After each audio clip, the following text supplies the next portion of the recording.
ಹೇಳ ಏನು ಪ್ರಾಬ್ಲಮ್ ಆಯಿತು? ನಂದು ಗಾಡಿ ಬಂದು 18 ತಿಂಗಳಾಗಿತ್ತು. ಏನು ನಾನು ಫಿಲ್ಟರ್ಗಳೆಲ್ಲ ಚೇಂಜ್ ಮಾಡಿರಲಿಲ್ಲ. ಗಾಡೀಲಿ ಪಿಕಪ್ ಮೈಲೇಜ್ ಎಲ್ಲ ಡೌನ್ ಆಗಿತ್ತು. ಅದರಿಂದ ಈಗ ಬಂದು ಇಲ್ಲಿ ಚೆಕ್ ಮಾಡಿ ನೋಡಿದಾಗ ಫಿಲ್ಟ್ರೆಲ್ಲ ಆಯಿಲ್ ತುಂಬಿಕೊಂಡು ಪಿಕಪ್ ಎಲ್ಲ ಕಮ್ಮಿ ಆಗಿತ್ತು. ಅದರಿಂದ ಈಗ ಬಂದು ರೆಡಿ ಮಾಡಿಸ್ತಾ ಇದ್ದೀನಿ. ಈಗೆಲ್ಲ ರೆಡಿ ಮಾಡಿದ್ದಾರೆ ಗಂಗಣ್ಣ ಅಂತ.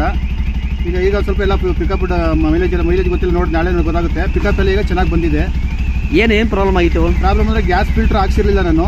ಯಾಕೆ ಹಾಕ್ಸಿರಲಿಲ್ಲ? 45 ಸಾವಿರ ನನಗೆ ಗೊತ್ತಿರಲಿಲ್ಲ, ಅದರಿಂದ ಅದು ವಿಚಾರ ಗೊತ್ತಿರಲಿಲ್ಲ, ಅದರಿಂದ ನಾನು ಹಾಕಿರಲಿಲ್ಲ. ಇಲ್ಲಿ ಗಂಗಣ್ಣ ಅಂತ ಹೇಳ್ಬಿಟ್ಟು ಅವರು ನನಗೆ ಹೇಳ್ಕೊಟ್ರಿ, ಈ ಥರ ಮಾಡಿದ್ರೆ ಇಲ್ಲ ಮಾಡಲಿಲ್ಲ ಅಂದರೆ ಪಿಕಪ್ ಮೈಲೇಜ್ ಬರಲ್ಲ ಅಂತ ಹಾಕೋಣ ಅಂತ ಹೇಳಿದಕ್ಕೆ ಅವರಿಗೆಲ್ಲ ಬಿಚ್ಚಿ ರೆಡಿ ಮಾಡಿಕೊಟ್ಟಿದ್ದಾರೆ. ಅದರಿಂದ ಇವಾಗ ಏನಂದ್ರೆ ಹಾಕಿದ ತಕ್ಷಣ ಒಂಥರ ಎಫ್ಲೆಟ್ ಎಲ್ಲ ಫ್ರೀ ಆಗಿದೆ. ಅದನ್ನು ಯಾರಾದರೂ ಇದ್ದರೆ ದಯವಿಟ್ಟು ಚೇಂಜ್ ಮಾಡ್ಕೊಳ್ಳಿ. ಪಿಕಪ್ ಮೈಲೇಜ್ ಎಲ್ಲ ಡೌನ್ ಆಗುತ್ತೆ. ಅದು ಹಾಕೊಂಡ್ರೆ ಎಲ್ಲ ಸರಿ ಆಗುತ್ತೆ. ನನಗೆ 45 ಸಾವಿರ 50 ಸಾವಿರ ಗಂಟೆ ಓಡಿಸೋಕೆ ಹೋಗ್ಬಿಡಿ, ಪಿಕಪ್ ಇರಲ್ಲ. ಸ್ವಲ್ಪ ಬೇಗನೆ ಚೇಂಜ್ ಮಾಡ್ಕೊಂಡು 25-30 ಸಾವಿರದ ಒಳಗಡೆ ಹಂಗೆ ಮಾಡ್ಕೊಂಡ್ರೆ ಗಾಡಿ ಫ್ರೀ ಇರುತ್ತೆ, ಮೈಲೇಜ್ ಚೆನ್ನಾಗಿರುತ್ತೆ. ಇವಾಗ ಏನಾಗಿದೆ? ಇವಾಗ ಅದೇ ನಂದು ಪಿಕಪ್ ಮೈಲೇಜ್ ಎಲ್ಲ ಕಮ್ಮಿ ಇತ್ತು. ಈಗ ರೆಡಿ ಮಾಡ್ಕೊಂಡ ಮೇಲೆ ಚೆನ್ನಾಗಿದೆ, ಎಲ್ಲ ಫ್ರೀ ಆಯಿತು ಎಸ್ಲೇಟ್ರೆಲ್ಲ. ಯಾರಾದರೂ ಆಗ್ತಿರೋದು ಗೊತ್ತಿಲ್ಲದಿರೋದಿದ್ರೆ ಮಾಡ್ಕೊಳ್ಳಿ ಆ ಥರ. ಓಕೆ, ಮೊದಲಿಗೆ ವಾಲ್ ಆಫ್ ಮಾಡ್ಕೊಳ್ಳಿ. ಏನಿಲ್ಲಿ ಚಿಕ್ಕದು ಫಿಲ್ಟರ್ ಚೇಂಜ್ ಮಾಡ್ತೀರಾ ಸೇಮ್ ಅದೇ ರೀತಿಯೇ ಅವಾಗೆ ಎರಡು ಚೇಂಜ್ ಮಾಡ್ಕೊಳ್ಳಿ. ಈ ಥರ ವಾಲ್ ಆಫ್ ಮಾಡ್ಕೊಳ್ಳಿ. ಸ್ಟಾರ್ಟ್ ಮಾಡಿ. ವಾಲ್ ಆಫ್ ಮಾಡಿಬಿಟ್ಟು ಗಾಡಿ ಸ್ಟಾರ್ಟ್ ಮಾಡಿ. ಇಲ್ಲಿ ಪ್ರೆಜರ್ ನೋಡಿ, ಇಲ್ಲಿ ಪ್ರೆಜರ್ ಕಡಿಮೆ ಆಗುತ್ತೆ, ಹಾಗೆಯೇ ಗಾಡಿ ಆಫ್ ಆಗುತ್ತೆ. ನೋಡಿ ಪ್ರೆಜರ್ ಕಮ್ಮಿ ಆಯಿತು. ಈ ಪೈಪ್ ಲೈನಲ್ಲಿ ಏನಿದೆ ಗ್ಯಾಸು, ಸೊ ಅದೆಲ್ಲ ಖಾಲಿ ಆಗುತ್ತೆ. ಖಾಲಿ ಆಗಿದ್ದಕ್ಕೆ ಗಾಡಿ ಆಫ್ ಆಗುತ್ತೆ. TF ನಂತರ ನೋಡಿ ಇಲ್ಲಿ ಬರುತ್ತೆ ಫಿಲ್ಟ್ರ್. ಅದು ತುಂಬ ದಿನ ಆಯಿತು ವಿಡಿಯೋ ಹಾಕಿಲ್ಲ, ತುಂಬ ಜನ ಕೇಳ್ತಾಯಿದ್ರಿ.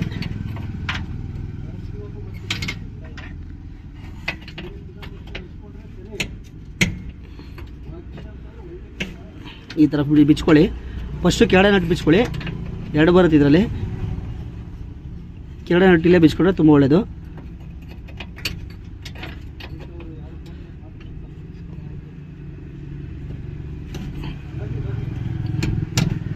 ಈ ಥರ ಬಿಚ್ಕೊಳ್ಳಿ.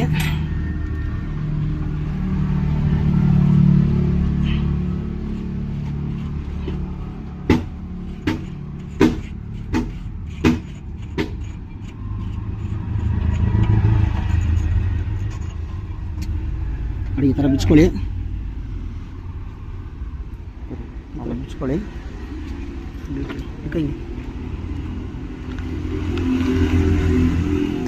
ನೋಡಿಲಿ, ಈ ಥರ ಬರುತ್ತೆ ಫಿಲ್ಟ್ರು. ನೋಡಿಲಿ ಆಯಿಲ್ ಯಾವ ಥರ ಇದೆ ಇದರಲ್ಲಿ ನೋಡಿ. ನೋಡಿ ಈ ಥರ ಬರುತ್ತೆ ಆಯಿಲು. ಸೊ ಹಾಗೆಯೇ ಈ ನಟ್ ಅಲ್ಲೇ ಬಿಚ್ಕೊಂಡಿದ್ರೆ ಈಜೆ ಬರುತ್ತೆ. ಇದರಲ್ಲಿ ಒಂದು ಓರಿಂಗ್ ಬರುತ್ತೆ, ಅದನ್ನು ಕೂಡ ಈ ಓರಿಂಗ್ನ ತೆಗೆದುಬಿಡಿ. ನೋಡಿ ಇದು ಹಳೆ ಫಿಲ್ಟ್ರು. ನೋಡಿ ಇದು ಆಯಿಲ್ ಯಾವ ಥರ ಇದೆ.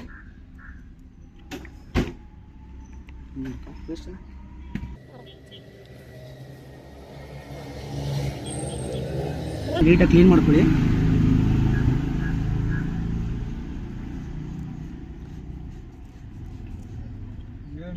ನೀಟಾಗಿ ಕ್ಲೀನ್ ಮಾಡ್ಕೊಳ್ಳಿ ಇದನ್ನು.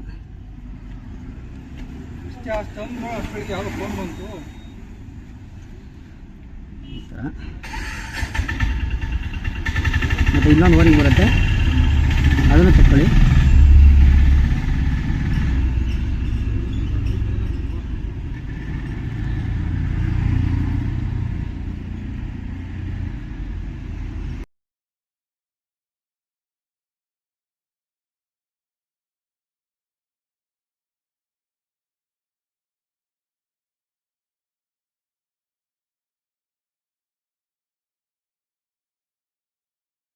ಹೊಸದರಲ್ಲಿ ನೋಡಿ ಈ ಥರ ಓರಿಂಗ್ ಬರುತ್ತೆ, ಓರಿಂಗ್ ಕೂಡಿಸ್ಕೊಳ್ಳಿ ಅದನ್ನು.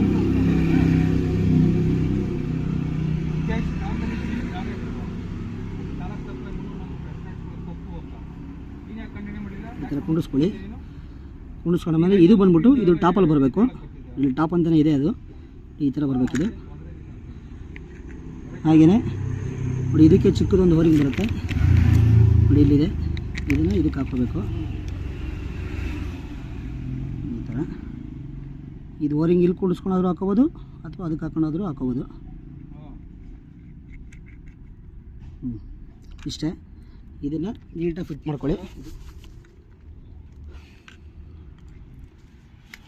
ಇದನ್ನು ಸ್ವಲ್ಪ ಒರೆಸ್ಕೊಳ್ಳಿ ಇಲ್ಲಿ.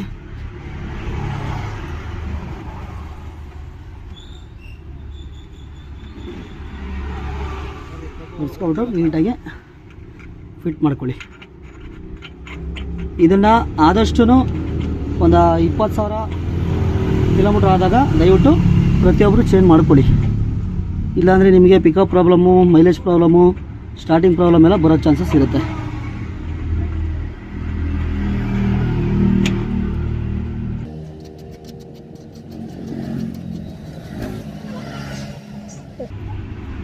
ಟೈಟ್ ಮಾಡುವಾಗ ಮೊದಲು ಮೇಲ್ಗಡೆ ಮಾಡ್ಕೊಳ್ಳಿ, ಆಮೇಲೆ ಕೆಳಗಡೆ ಮಾಡಿ.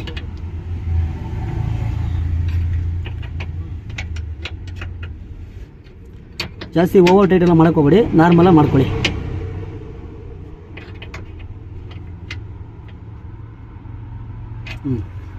ಇಷ್ಟೇ. ದಯವಿಟ್ಟು 20,000 30,000 ಓಡಿಸಾದ್ಮೇಲೆ ದಯವಿಟ್ಟು ಚೇಂಜ್ ಮಾಡ್ಕೊಳ್ಳಿ. ನಮಸ್ಕಾರ.